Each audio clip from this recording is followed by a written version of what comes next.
बता दो first address.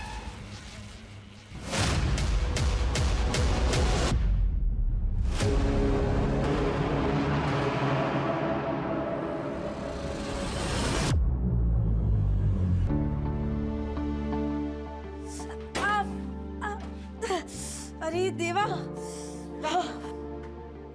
क्या हुआ मेरे लाडू को? अरे मामा, अरे बाबा ये तो जल गया है। ए गीता ताई नौकरी है, नौकरी है। मामा, अरे पानी में हाथ डाल, पानी में हाथ डाल। मामा, क्या करती है रे, तेरा बिल्कुल ध्यान नहीं रहता है रे। अरे क्या तुम दोनों शोर मचा रहे हो? अब क्या हुआ मेरे बच्चे को? आई कुछ नहीं, वो जरा चटका लग गया। तो चटका, कितना बड़ा चटका लगा है। पर तुझे जरूरत क्या थी, मैं बना देती। नादू से पाला है रे तुझे, मैंने तेरे आई नहीं। तेरे को कुछ खरोच भी आती है ना, हमको बड़ा दर्द होता है। तू चल दवाई लगा, चल चल आजा, चल चल दवाई लगा। ए गीता ताई, ए स्मिता, अरे लवकर। गीता ताई खुश खबर है। हाँ? अब से हमें इस घर का भाड़ा देने की कोई जरूरत नहीं है। ये घर अब हमारे नाम पे है। ये क्या? हे देवा, अरे धन्यवाद। अब सब ठीक हो जाएगा ताई, कोई टेंशन नहीं। मामा, ये मालिक के नाम की जगह मेरा नाम क्यों है? तू ही तो इस घर की असली मालकिन है। हम दोनों का तेरे सिवा और है ही कौन? मेरी तो कोई औलाद नहीं है, होती भी तो तेरे जैसे भी हो सकती थी। तू ही मेरे लिए मेरी बेटी है, तो मेरा बेटा भी तो है ना?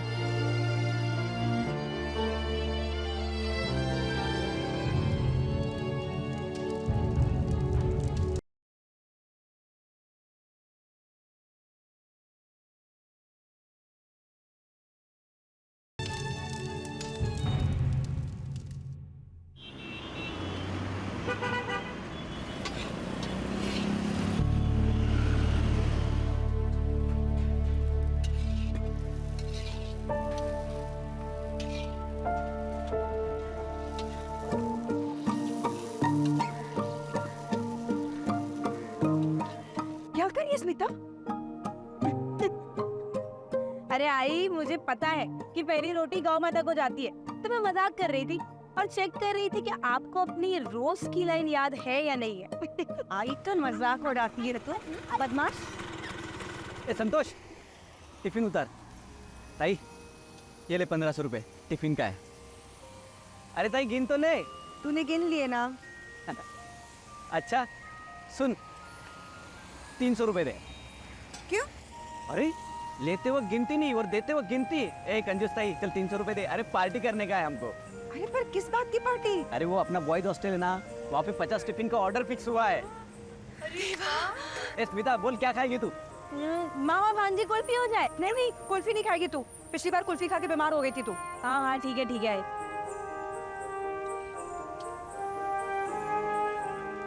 आई भी लेते। चलो, अरे किधर जा रहे हो तुम दोनों? अच्छा मेरे लिए भी लेते आना। अरे अभी आई को काम में हेल्प करवा रही हूँ ना, तो वो हो जाएगा, फिर मिलते हैं ना। अरे हाँ पक्का बाबा, आज मिल लूंगी, बस थोड़ी देर। स्मिता, आई अब किससे बात कर रही है चुप चुप के? आई अब मेरी फ्रेंड का फोन था, वो बोल रही थी कि आज एक्स्ट्रा क्लास है ना, तो आने में लेट हो जाएगा। अच्छा कोई बात नहीं, होने दे लेट। एक्स्ट्रा क्लास के बाद पिक्चर भी देख के आना, ठीक है? हाँ, अब लेट नहीं हो जाएगा मामा? क्यों होगा, किसको फिक्र है? और ऐसा भी तेरा वो बॉयफ्रेंड है ना, वो देख नरेश, हाँ, वो तेरे को क्लास भी ले जाएगा, उसके बाद पिक्चर भी दिखा के लाएगा, है ना? तो रिश्ता भी पक्का हो गया है, अब क्या चुप चुप के मिलना? भाई शर्म आती है। ए बेटा, इस शर्म ही तो अपनी तहजीब है। जाओ एंजॉय करो, जाओ, वो इंतजार कर रहा है। ताई कितनी प्यारी लड़की है ना हमारी। कल के बच्चे माँ बाप की परवाह तक नहीं करते, इसको शर्म आती है लड़के से मिलने में। और नरेश भी खूब चांगला मुलगा है, अपन इन दोनों की शादी लगा देते हैं जल्दी। पर पता नहीं कैसे विदा करूंगी मैं इसको, इसके बगैर तो मैं। भाई तू चिंता मत कर, सब ठीक हो जाएगा। तो सोचना है, हमने कभी सोचा था कि स्मिता की जिंदगी में ऐसा दिन भी आएगा? मैं तो लगा था कि शायद इसकी जिंदगी फिर से दोबारा, खैर बाकी लड़कियों की तरह उसकी जिंदगी में फिर से खुशहाली आई है। गीता, ए गीता, तुम दोनों भाई बहन, तुम दोनों ने हमारे पेट पे लात मारी है, क्या पकी जा रही है? ताई मैं बताता हूँ क्या बकरी है। वो जो ऑर्डर हमें मिला है ना, वो पहले इन लोगों को मिला था, लेकिन स्टूडेंट लोगों ने इनके खिलाफ कंप्लेंट किया क्योंकि ये लोग खाने में सोडा मिलाते हैं, इसलिए वो ऑर्डर हमको मिला है। मिला नहीं है, छीन लिया है। सत्यानाश हो तुम्हारा। जुबान संभाल के बात कर, वरना एक लाफा दूंगी। एक तो हमारा ऑर्डर चुराती, ऊपर से साड़ी बन रही है। हाथ उठा के तो देख, निकाल यहाँ से। तेरे बाप की जगह है, तेरे बाप पे मत जा तू, वरना दिखा दूंगी मैं तुझे। छोड़ना ताई, इन घटिया लोगों के मुंह लगने की कोई जरूरत नहीं है। हाँ, दे दूंगा तुम दोनों बहन भाइयों को मैं। मेरा धंधा छीना ना, बताता हूँ तेरे को मैं। तेरे से जो बने कर लेना। तू देख अभी। चल प्रतीक्षा, चिंता मत कर तू। ऐसा प्लान है ना मेरे पास। बॉयज हॉस्टल तो कैन के भागड़े पर जो भीड़ लगती है ना, कोई भी नहीं आएगा। देख तू क्या करता हूँ मैं।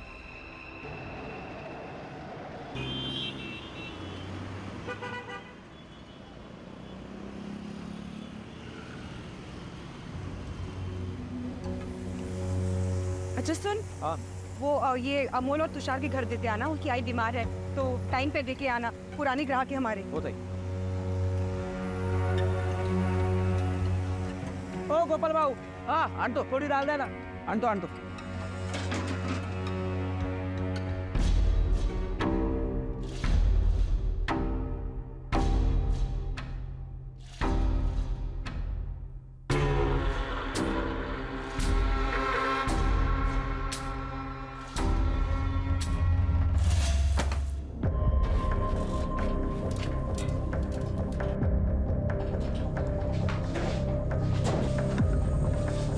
क्या ढूंढ रही है स्मिता? कुछ खो गया है क्या?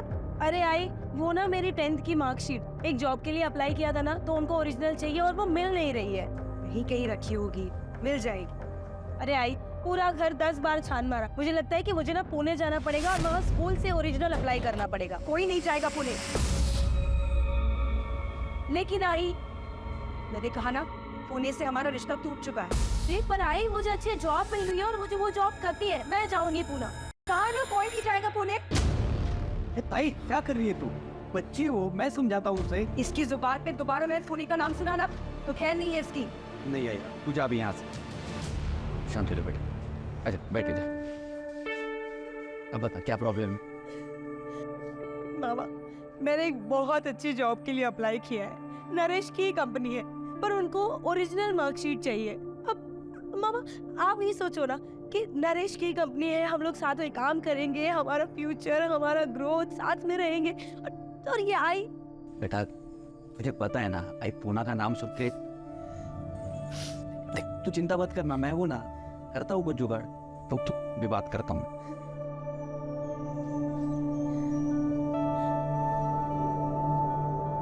हेलो नरेंद्र भाऊ। अरे गोपाल भाऊ, उठे आए, कितने वर्ष झाले? कैसे हो तुम लोग? हम सब बढ़िया है, तुम्हारी थोड़ी मदद चाहिए थी हमको। स्मिता का स्कूल है ना, उससे 10वीं का मार्कशीट निकालना था। तुम एड्रेस भेजो, समझो काम हो गया। हाँ तो वो हम लोग मुंबई शिफ्ट हो गए, मैं आपको मुंबई का एड्रेस भेजता हूँ। चलो, जो काम हो गया, अब हंसना यार। Thank you.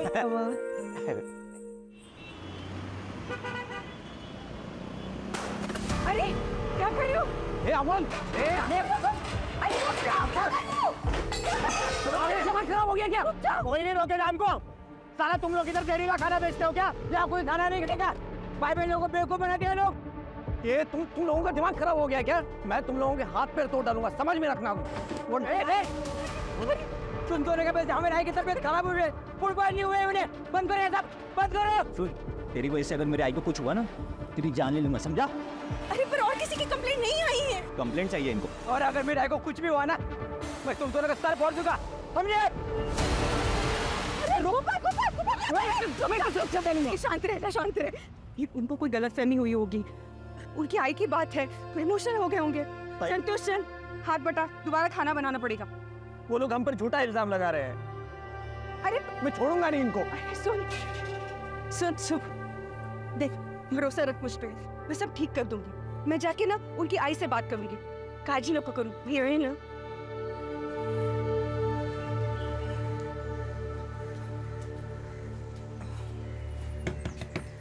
अमोल, तुषार, कोणी आहे घरी? आंटी घर पे कोई नहीं है। अमोल अंकल की आई बहुत बीमार हो गई थी, उनको हॉस्पिटल लेके गए। एम्बुलेंस आई थी इतनी बड़ी।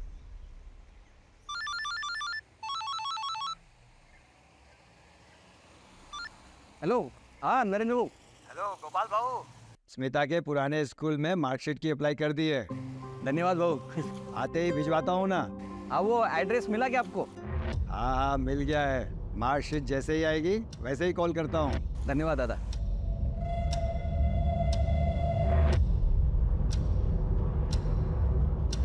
बताओ गोपाल क्या एड्रेस?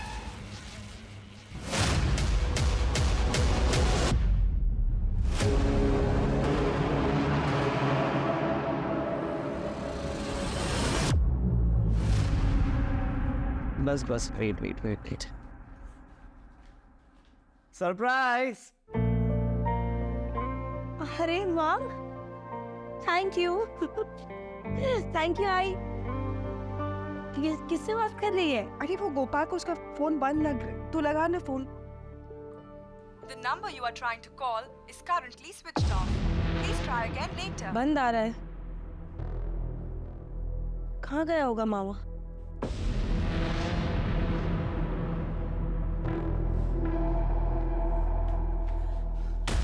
मामा, मैंने आसपास सब जगह देख लिया पर मामा नहीं मिले। अब टेंशन में लगी है। चल साथ चल के ढूंढते हैं उसे। ऐसे तो कभी जाता नहीं है वो। जब मैं भी आती हूँ। पर तेरा बर्थडे वो सब जाने दो, मामा को ढूंढते हैं। हाँ चल चल। बाबा, गोपाल, गोपाल मामा भाई, ये इनको देखा है क्या?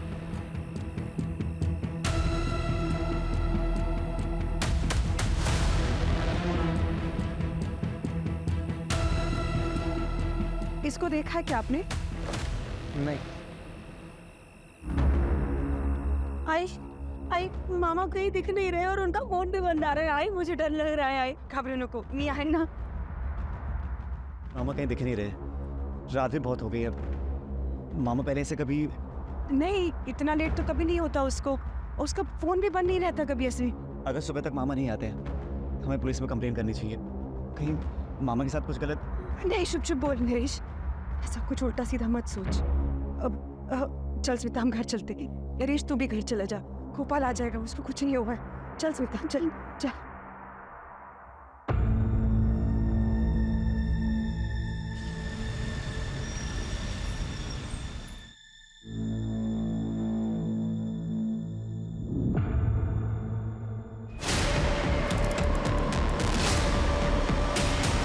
आइए सर इस तरफ।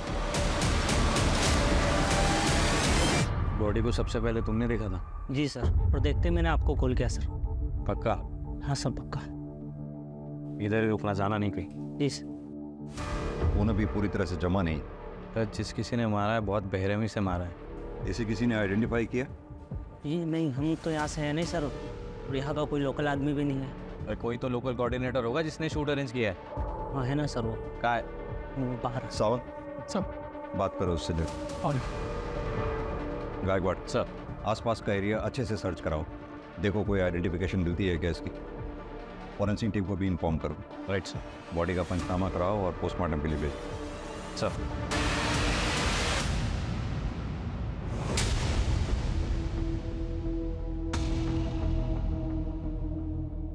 वॉलेट और एक आइडेंटिटी प्रूफ मिला है सर। गोपाल तांबे इसी का लगता है। हाँ सर। फेस भी मैच हो रहा है। सावन इस एड्रेस पे जाके इन्फॉर्म करो और वहाँ जो कोई भी है उसको आइडेंटिफाई करने के लिए बुलाओ। Right sir.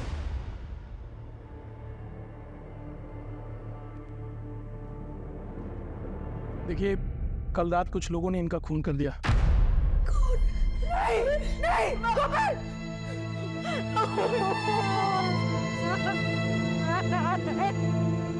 अरे ये तो क्या हो गया?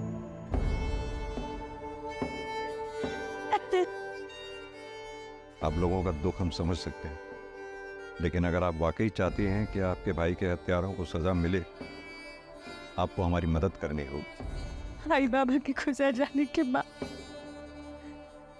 मैंने एक बार पोस्ट के उसको बड़ा किया था।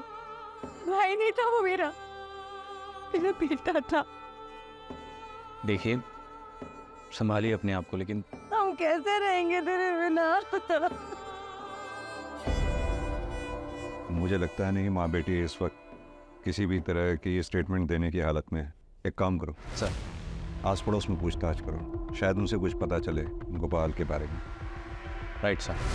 सर कुछ दिन पहले गोपाल मामा का जगन से झगड़ा हुआ था और जगन ने उन्हें जान से मारने की धमकी दी थी। समोसी जल्दी चलो, उधर गोपाल मामा करारा हो गया।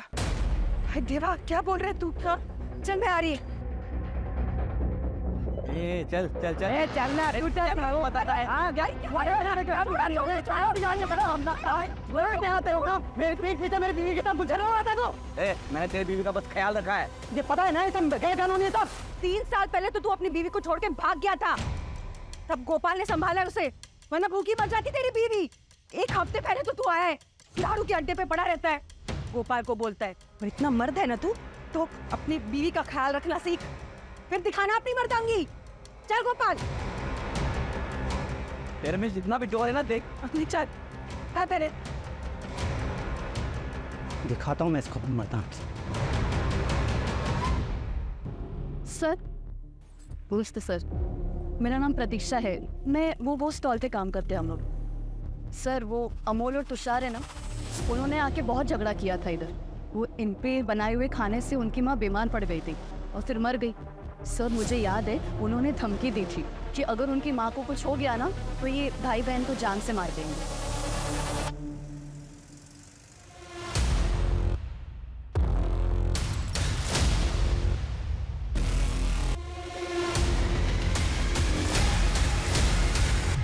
हमने सुना है कि तुम दोनों ने गीता और गोपाल को जान से मारने की धमकी दी थी। हाँ सर, दी थी। क्यों? साहब, उसका खाना खाकर हमारे आई की मौत हो गई। कल रात से सांस लेने की तो फुर्सत नहीं मिली हमें। अभी अंतिम संस्कार करके आ रहे हैं आप लोग।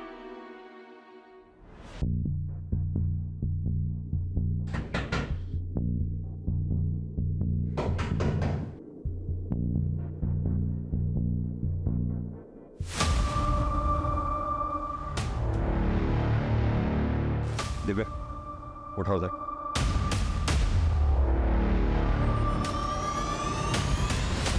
आप ठीक तो हैं? जी सर। कैसे हुआ ये?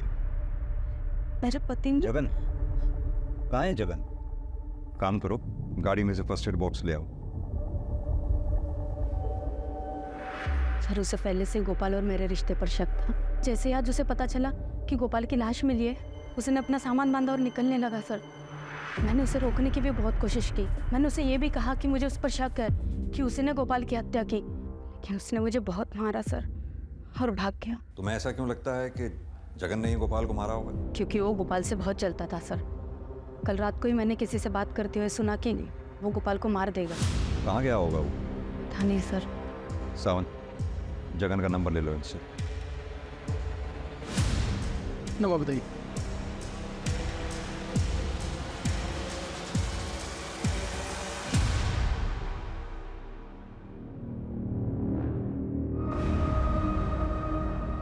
हाँ सर, मैं जल्दी रिपोर्ट करता हूँ आपको। सर। ऑलराइट सर, जय हिंद। वो कुछ बताना चाहते हैं। बताइए। नमस्कार। कल रात की बात है।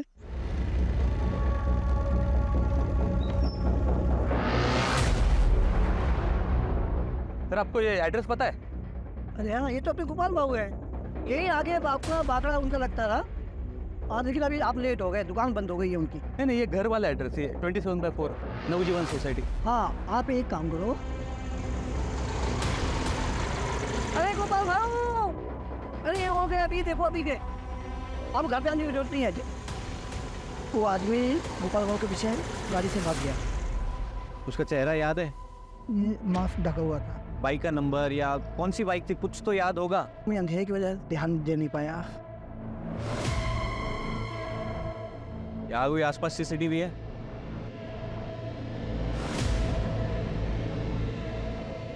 CCTV footage मांगवा। यस, ठीक है। सर त्रिवेदी का पति जगन, उसकी कोई खबर नहीं मिल रही है। वो ज़रूर अंडरग्राउंड हो गया है सर, क्योंकि उसने अपना मोबाइल स्विच ऑफ कर रखा है।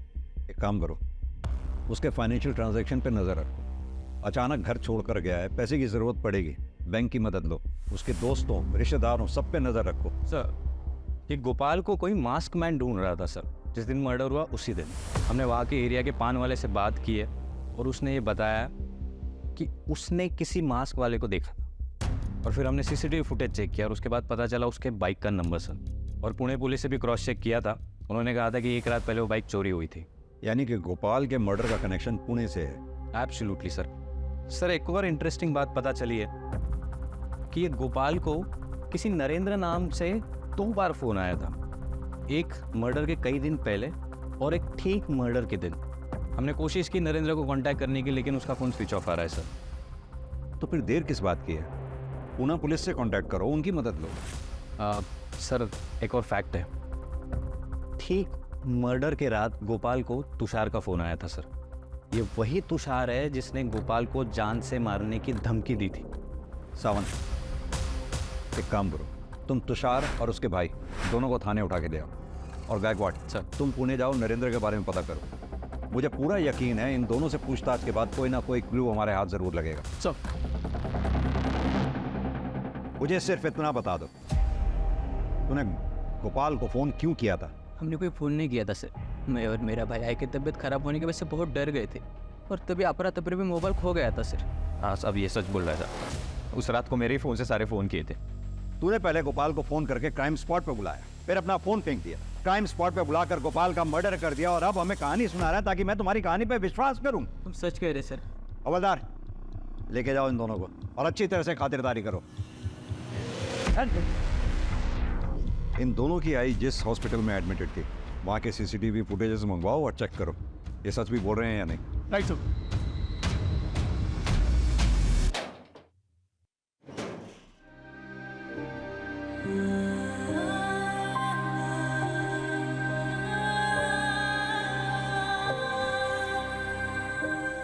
स्मिता, तेरे लिए एक सरप्राइज है। सरप्राइज? पहले अपनी आंखें बंद कर। ओके। ये देख, तेरे शादी की साड़ी हाँ मामा मस्त, स्पेशल डिजाइन है। खूब छान। वाह मस्त साड़ी है भाऊ, एकदम राजकुमारी दिसेल माझी मुलगी। हाँ मैं पहन के दिखाऊं? हाँ अभी जा। ताई पूरा मार्केट घुमा मैं, तब जाके ये अच्छी साड़ी मिली मेरे को। स्मिता की शादी बड़ी धूमधाम से करेंगे, किसी चीज की कोई कमी नहीं पड़नी चाहिए। मामा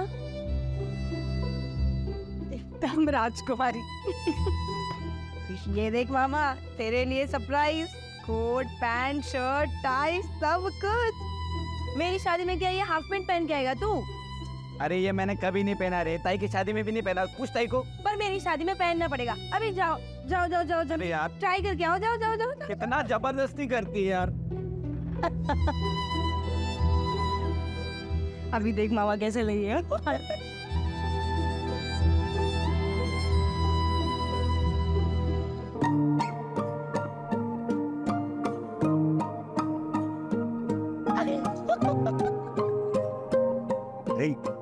गर्मी लगती रे मेरे को, ये सब जमता नहीं है। अरे मामा अच्छा है, बढ़िया है, जो भी है। कितने सबके संजोए थे तेरे मामा ने तेरे शादी के।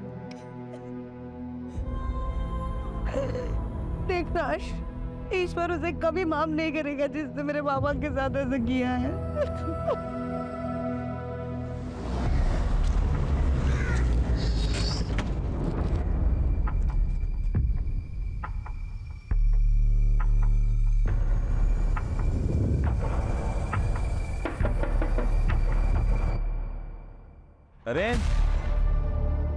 नरेंद्र,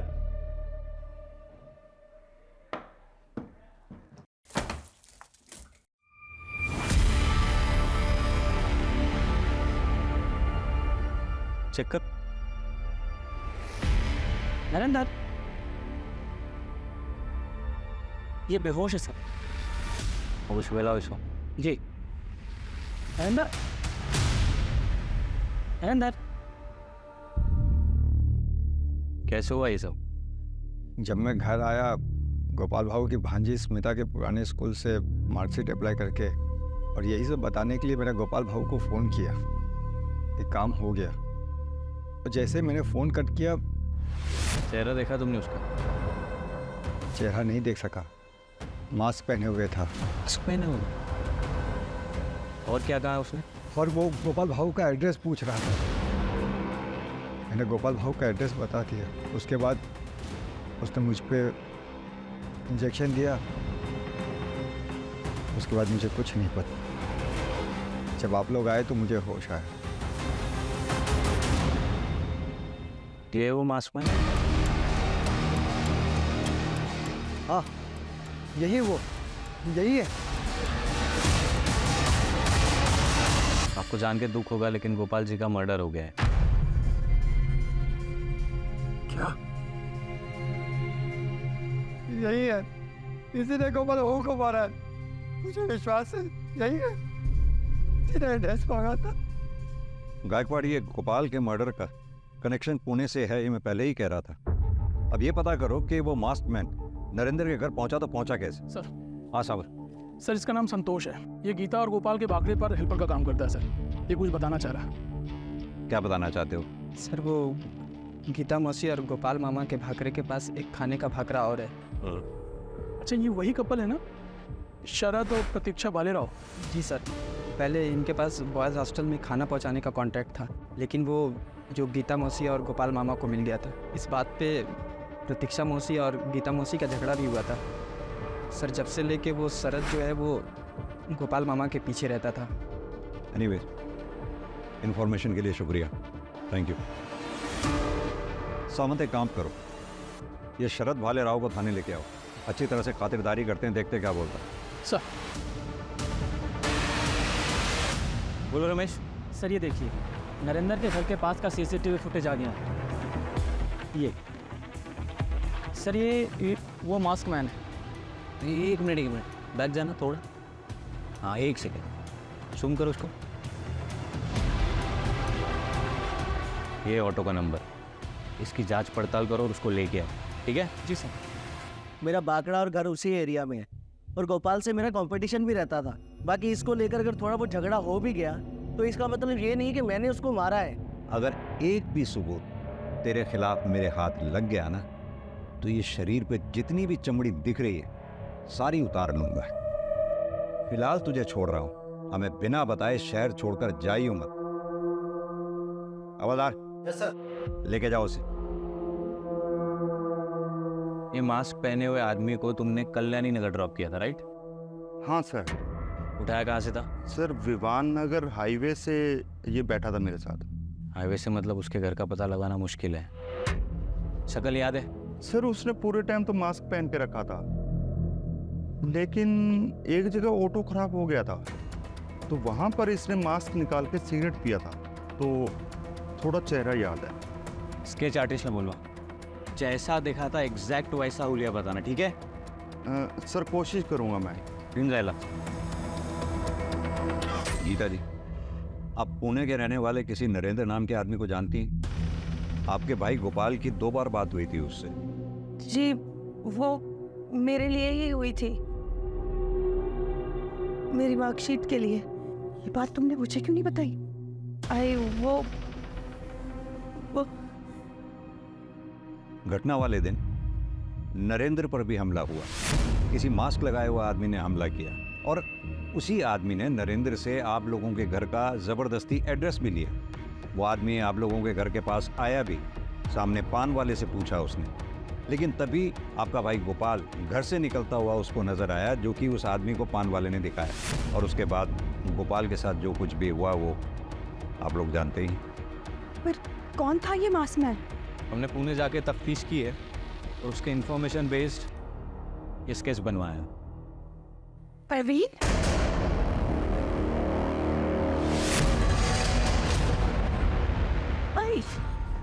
खाने लोग ये आए ना, नहीं आए ना। इधर क्या कुछ ऐसा है जिसके बारे में हमें जानना चाहिए? जिस चीज से घबराकर हमने पुणे छोड़ा था वही हुआ। देखिए, साफ साफ बताइए बात क्या है। हम पहले पुणे में रहते थे, येरवड़ा एरिया में, 5 साल पहले। ये प्रवीण हमारा पड़ोसी था।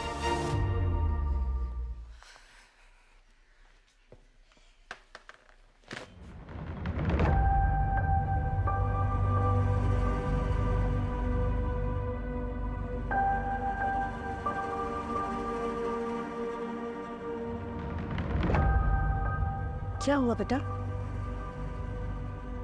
कुछ हुआ है क्या? बेटा बोल ना, माँ हूं मैं तेरी। मुझसे नहीं बोलेगी तो किससे बोलेगी? बोल ना बेटा।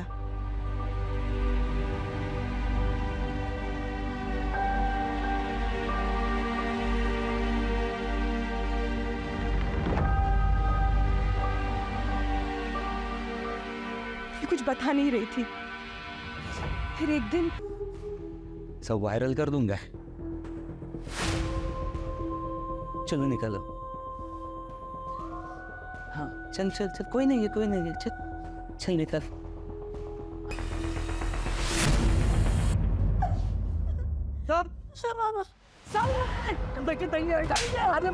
हमने तुझे हमारा पड़ोसी समझा, तूने हमारी खबर बेटी के साथ मुझे छोड़ूंगा नहीं नहीं। मत मार उसे, मार के अपने हाथ गंदे मत के गोपाल। इसने अपनी स्मिता के साथ मैं छोड़ दी। तुझे मेरी कसम है, तुझे स्मिता की कसम है। हम ना इसकी शिकायत पुलिस में करेंगे।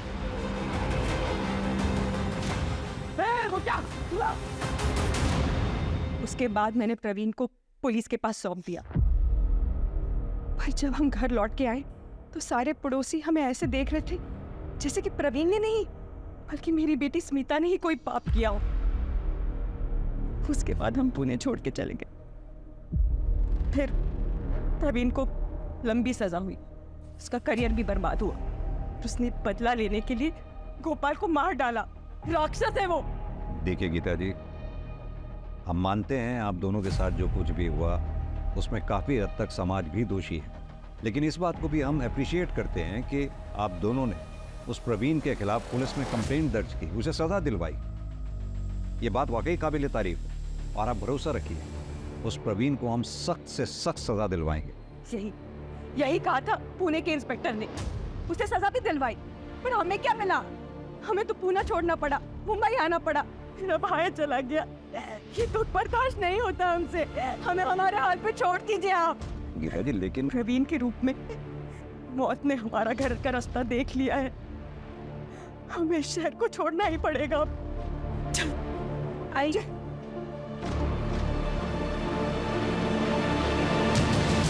सर बहुत बुरा हुआ गीता और उनकी बेटी के साथ। मुझे ये प्रवीण जल्द से जल्द सलाखों के पीछे चाहिए एट एनी कॉस्ट। सब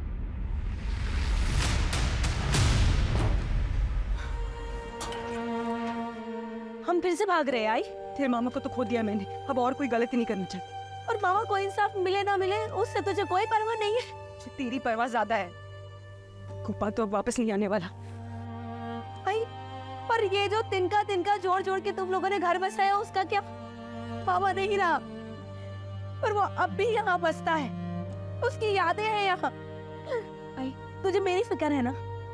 आई मैं तुझे विश्वास दिलाती हूँ मुझे कुछ नहीं होगा। सर उस जगन को लेके आए, बुलून में अपने चाचा के यहाँ छुपा हुआ था वो। मारो चल हो जा शुरू। साहब मेरी पत्नी है ना वो त्रिवेणी, सब बहुत चालू हो रहे थे साहब। वो साहब पहले वो गोपाल को अपने प्रेम में फंसाया, उसके बाद मुझे जेल भेजना चाहते हैं साहब। वो गोपाल की हत्या से मेरा कोई सरोकार नहीं है साहब। तो फिर भागा क्यों? वो डर गया था साहब। वो मेरी पत्नी ने खुद को मार मार के घायल कर लिया। तो मुझे बोलती है कि पुलिस को बुला के कहेगी कि मैंने उसको मारा, और फिर कहेगी कि गोपाल की हत्या भी मैंने की साहब। सच में डर गया था साहब, मैंने कुछ नहीं किया साहब। सर गीता जी आई। सर मेरी बेटी स्मिता कुछ पता नहीं चल रहा सर। वो सवेरे से गायब है, उसका फोन भी बंद है। ये भी तो हो सकता है कहीं किसी सहेली के यहाँ गई हो स्मिता, या फिर अपने मंगेतर नरेश के यहाँ। सब जगह पूछ लिया मैंने। नरेश तो काम से बाहर गया हुआ है, उसका भी फोन नहीं लग रहा, उसके घर पे ताला लगा हुआ है। आप फिक्र मत कीजिए, हम पूरी कोशिश करते हैं स्मिता को ढूंढने की।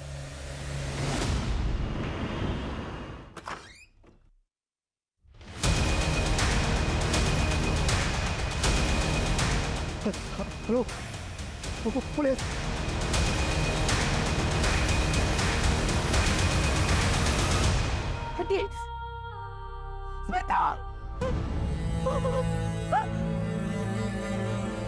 मैडम हाथ मत लगाइए प्लीज। आप होते कौन है मुझे रोकने वाले? देखिए मैम, मर्डर केस है, एविडेंस हो सकता है। बाहर में जा आपकी एविडेंस। मैंने आपसे कहा था बंद कीजिए आपकी ये तफ्तीश। आपकी जिद की वजह से मैंने अपनी बेटी की जान खोई है। आप जिम्मेदार है उसके खून के। संभालो, मेडिकल हेल्प के लिए लेके जाओ। गायकवाड़, फॉरेंसिक टीम को बुलाओ, उनसे कहो एक एक एविडेंस इकट्ठा करे कोने कोने से, कोई कसर नहीं चूकनी चाहिए। सर, दरवाजे पे कोई फोर्स एंट्री के मार्क्स नहीं है। इसका मतलब उसके पास चाबी थी, या फिर उसके लिए दरवाजा खोला गया। सर, जब मैं ऑफिस से अपने घर आया तो देखा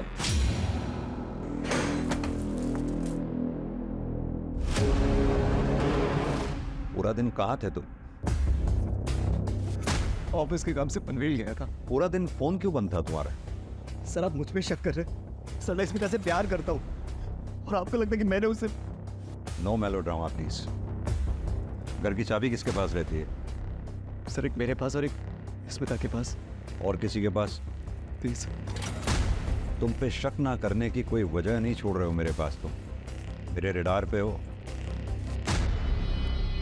सर, अभी अभी प्रवीण का फोन नरेश के घर के पास वाले एरिया में, यानी कि गोरेगांव वेस्ट में एक्टिव हुआ है। उसकी एग्जैक्ट लोकेशन पता करो।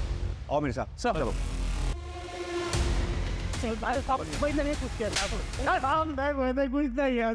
लड़कियों को करता है और कहता है कुछ नहीं किया।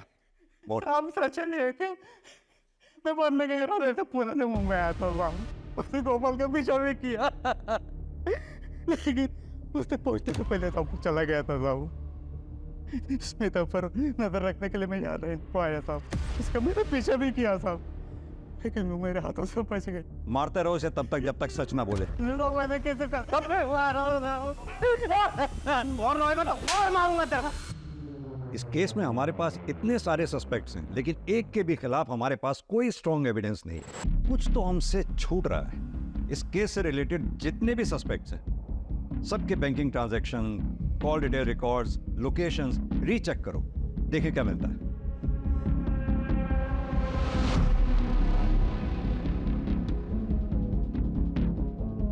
कोई तो क्लू छोड़ा होगा। सर, इन नरेंद्र के कॉल रिकॉर्ड्स, इसके मुताबिक जिस दिन गोपाल का मर्डर हुआ उसी दिन वो पुणे से मुंबई आया था, और पोस्टमार्टम रिपोर्ट के मुताबिक टाइम ऑफ डेथ के बाद वो पुणे से मुंबई आया था। लेकिन जब नरेंद्र के घर में पूछताछ करने गए तो उसने कहा कि बेहोशी के इंजेक्शन के कारण वो दिन भर घर में पड़ा हुआ था सर। इनफैक्ट जब हम उसको मिलने गए थे तो वो बेहोशी की हालत में ही था। तेरे कॉल डिटेल रिकॉर्ड्स हैं हमारे पास। तेरे मोबाइल की लोकेशन जहाँ गोपाल का मर्डर हुआ वहाँ की थी, और यही नहीं, नरेश के घर पे भी तेरा मोबाइल एक्टिव था जहाँ स्मिता का मर्डर हुआ। क्या कर रहा था? क्यों किया ये सब? पैसों के लालच में। और कौन करवा रहा था ये सब?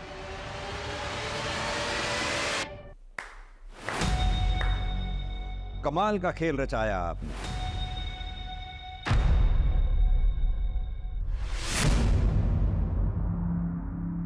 गीता जी, अब तो आपकी समझ में आ ही गया होगा कि आपका पर्दाफाश हो चुका है। अब आप सच सच बताइए, इससे पहले कि जो आपके प्रति मेरी सहानुभूति थी वो नफरत में बदल जाए या मेरे सब्र का बांध टूट जाए, सच सच बता दीजिए। मैं नहीं चाहती थी कि स्मिता और नरेश की शादी हो, क्योंकि नरेश हमारी जात का नहीं है, ना ही हमारी बराबरी का है। लेकिन स्मिता नरेश से बहुत प्यार करती थी और गोपाल भी इसको सपोर्ट कर रहा था। मैं किसी तरह इस शादी को रोकना चाहती थी। स्मिता को तो मैं फिर भी पटा नहीं थी, लेकिन गोपाल वो रास्ते में आ रहा था। फिर उस दिन मैंने गोपाल और नरेंद्र की बातें सुन ली। अरे स्मिता का स्कूल है ना, उससे 10वीं का मार्कशीट निकालना था। नरेंद्र मेरा पुराना दोस्त है, मैंने उससे बात की। प्लान को मजबूत करने के लिए अमोल और तुषार की माँ, जो हमेशा बीमार ही रहती है, उसके खाने में कुछ सड़ा मिला दिया। उससे उसको फूड पॉइजनिंग हो गई और वो चल बसी। उसका इल्जाम उन्होंने हम पे लगाया। तुम लोग इधर जहरीला खाना बेचते हो क्या? या कोई खाना नहीं खिलेगा? तेरी वजह से अगर मेरे आई को कुछ हुआ ना, तेरी जान ले लूंगा, समझा? फिर उसके बाद हमदर्दी देने मैं उनके घर गई। वो दोनों तो घर पर नहीं थे, लेकिन मुझे उनका फ़ोन मिल गया जो हड़बड़ी में गिर गया था। मैंने उसको उठा लिया। फिर प्रवीण पैरोल से जेल से बाहर निकला। उसने नरेंद्र पे अटैक किया, जो मुझे नरेंद्र ने बताया। प्रवीण तुम्हारा एड्रेस लेके गया है। मैं समझ गई थी कि प्रवीण मुंबई हमारे पीछे ज़रूर आएगा, तो मैंने नरेंद्र को मुंबई बुला लिया और उसके फ़ोन से गोपाल को कॉल कर दिया और उसको खंडर में बुला लिया मार्कशीट लेने के लिए। नरेंद्र उठा रे मानुस यार। तब नरेंद्र और मैंने गोपाल की हत्या कर दी। गोपाल की मौत के बाद स्मिता की शादी टल गई। लेकिन स्मिता का कत्ल, वो तो तुम्हारी बेटी थी। बदनसीब की बेचारी। नरेंद्र मेरे पास पैसे लेने आया था, तब उसने हम दोनों को साथ देख लिया, हमारी बातें भी सुन ली। भाई, तूने मामा को मारा। और उसने हाय तौबा मचा दी कि वो पुलिस के पास शिकायत कर देगी। मेरे पास कोई चारा नहीं था। नरेंद्र ने